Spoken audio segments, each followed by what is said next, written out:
പത്തനംതിട്ട കോന്നിയിൽ കീഴ്ശാന്തിയെ പോലീസ് ആളുമാറി കസ്റ്റഡിയിലെടുത്ത സംഭവത്തിൽ മുരിങ്ങമംഗലം ക്ഷേത്ര ഉപദേശക സമിതി കോന്നി ഡിവൈഎസ്പിക്ക് പരാതി നൽകി. ക്ഷേത്ര ചടങ്ങുകൾ തടസ്സപ്പെടുത്തി കീഴ്ശാന്തിയെ പോലീസ് അന്യായമായി കസ്റ്റഡിയിലെടുത്തതിനെതിരെ പ്രതിഷേധവും ശക്തമാവുകയാണ്.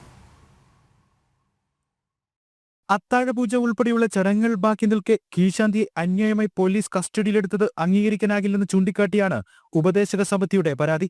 ചടങ്ങുകൾ പൂർത്തിയാക്കി പോലീസിനോട് സഹകരിക്കാമെന്ന് കീഴ്ശാന്തി വിഷ്ണു അറിയിച്ചുവെങ്കിലും അതിന് പോലീസ് സമ്മതിച്ചില്ലെന്നും പോലീസിന്റെ ഭാഗത്തു നിന്നുമുണ്ടായ ഗുരുതര വീഴ്ചയ്ക്ക് നടപടി വേണമെന്നും പരാതിയിൽ ആവശ്യപ്പെടുന്നു. സംഭവത്തിൽ ക്ഷേത്രം ഉപദേശക സമിതിയും ഹൈന്ദവ സംഘടനകളും പ്രതിഷേധം ശക്തമാക്കിയിട്ടുണ്ട്. ക്ഷേത്രത്തിനുള്ളിൽ നിന്നും ഭക്തജനങ്ങൾ നോക്കി നിൽക്കെ പോലീസ് കൊണ്ടുപോയത് വലിയ മാനഹാനിയുണ്ടാക്കിയെന്ന് കീഴ്ശാന്തി വിഷ്ണു പറഞ്ഞു. പോലീസിനെതിരെ മാനനഷ്ട കേസ് നൽകാൻ ഒരുങ്ങുകയാണ് ഇദ്ദേഹം. കമ്മിറ്റിക്കാരോട് ഞാൻ ചോദിക്കുന്ന സമയത്ത് അവരുടെ മൊബൈലിൽ ആ പുള്ളിക്കാരൻ്റെ ഫോട്ടോ ഉണ്ട്. ഞാൻ അപ്പോഴും ചോദിച്ചു, ഈ ഫോട്ടോയും എൻ്റെ ഫോട്ടോയും രാപകൽ വ്യത്യാസമുണ്ട്. ഒരു ബന്ധമില്ലാത്ത ഫോട്ടോസ്. ഒരു സൈഡ് കൊണ്ട് നോക്കിക്കഴിഞ്ഞാൽ ചെറിയൊരു രൂപസാദൃശ്യമുണ്ട്.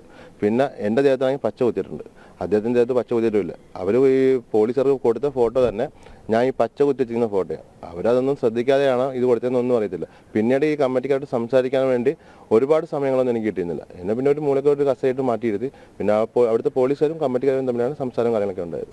ഈ ക്ഷേത്രത്തിലെ മാനേജർ ഇപ്പോൾ ശബരിമലയിലാണ്. അദ്ദേഹം ഇവിടെ വന്നു കഴിഞ്ഞാൽ ഉടനെ അദ്ദേഹമായിട്ട് കൂടിയാലോചിച്ച് അദ്ദേഹം എന്നെ ഈ അമ്പലത്തിൽ കീഴ്ശാന്തിയായിട്ട് നിയമിച്ചത്. അദ്ദേഹം വന്നതിന് ശേഷം അദ്ദേഹമായിട്ട് കൂടിയാലോചിച്ചതിന് ശേഷം നിയമ നടപടിയായിട്ട് മുന്നോട്ട് പോകാൻ തന്നെയാണ് തീരുമാനം. കൊല്ലം പൂതക്കാട് ക്ഷേത്രത്തിൽ ഒരു മാസം മുൻപ് നടന്ന മോഷണവുമായി ബന്ധപ്പെട്ട് പ്രതിയെന്ന് സംശയിച്ചാണ് മുരിങ്ങമംഗലം കീഴ്ശാന്തി വിഷ്ണുവിനെ ഇരവിപുരം പോലീസ് കസ്റ്റഡിയിലെടുത്തത്. പിന്നീട് പൂതക്കാട് ക്ഷേത്രം കമ്മിറ്റിക്കാർ കസ്റ്റഡിയിലെടുത്ത കീഴ്ശാന്തി വിഷ്ണുവിന് കേസുമായി ഒരു ബന്ധവുമില്ലെന്ന് പോലീസിനെ അറിയിച്ചതോടെയാണ് ഇദ്ദേഹത്തെ വിട്ടയച്ചത്. മോഷണക്കേസിലെ യഥാർത്ഥ ഫോട്ടോയ്ക്ക് പകരം മോഷണം നടത്തിയയാളുമായുള്ള രൂപസാദൃശ്യത്തിന്റെ പേരിൽ പോലീസിന് ലഭിച്ച വിഷ്ണുവിന്റെ തെറ്റായ ഫോട്ടോ മാത്രം കേന്ദ്രീകരിച്ച് നടത്തിയ അന്വേഷണമാണ് നിരപരാധിയായ ഇദ്ദേഹത്തിന്റെ കസ്റ്റഡിക്ക് കാരണമായത്. ജനം, പത്തനംതിട്ട.